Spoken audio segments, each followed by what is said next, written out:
good win for me because, often taught you obviously my eyes are completely gone. The last 6 months it deteriorated quite bad. I can't, where there was just long ones that are blurry, now everything's blurry. The Crucible Theatre in Sheffield has been home to some of the most iconic moments in snooker history.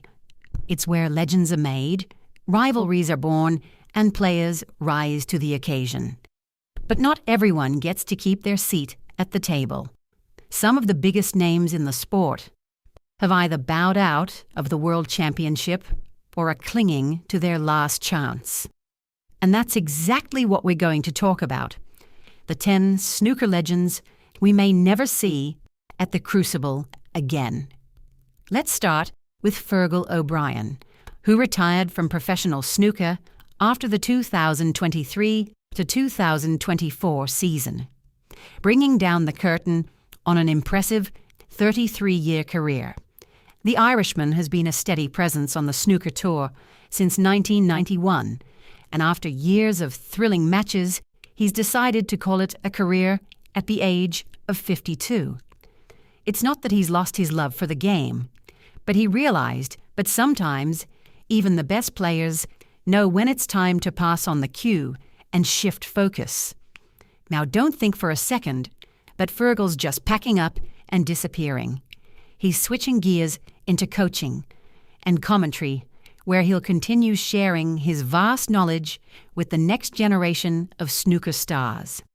While he spent just a few years ranked in the top 16, his dedication to the game and his consistent presence at the big events made him a fan favorite.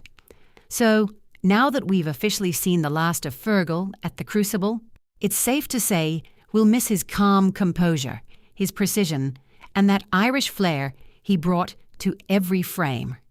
Next up is Dominic the Spaceman Dale, who recently announced his retirement from professional snooker after a 10-5 loss to Daniel Wells in the penultimate qualifying round at Sheffield's English Institute of Sport. After years of impressive performances and colourful commentary, Dale decided it was time to hang up his cue. It's a bittersweet farewell for the Welshman, who has been a staple in the snooker world for decades. Although he's stepping away from professional competition, Dale's not completely saying goodbye to the game. He'll still be active as a commentator, bringing his unique perspective and personality to snooker coverage. But the real clincher is his return to the Crucible next month for the World Seniors Snooker Championship. And this might be the last time we see him at the Crucible as a player. Next is Joe Perry, who has also joined the list of legends.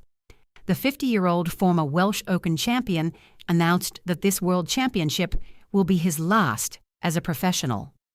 After over 3 decades on the tour, since turning pro in 1992, Perry has decided it's time to step back from the grind. His decision didn't come out of nowhere. He's been thinking about it for the last 12 to 18 months. Midway through this season, he quietly accepted that it was time to move on. But before he goes, he's giving it one final push in Sheffield. He recently beat Dylan Emery 10-6 in the second qualifying round, and while he'll need to win 2 more matches to make it to the Crucible, he's dreaming of one last appearance on snooker's biggest stage. Though he's stepping away from the professional ranks, Joe won't be leaving snooker entirely. He plans to stay involved through the World Seniors Tour, where we'll still get glimpses of his smooth cueing. Next on our list is Mark King, and we're unsure if we'll ever see him at the Crucible again. Once known for his gritty style and emotional victories, King is currently serving a 5-year suspension for match fixing, set to end in November 2028. By then, he'll be 56 years old, an age where most players have already packed up their cues and headed for the commentary box or the golf course. King's story took a tough turn when he opened up about his lifelong battle with gambling addiction, which started when he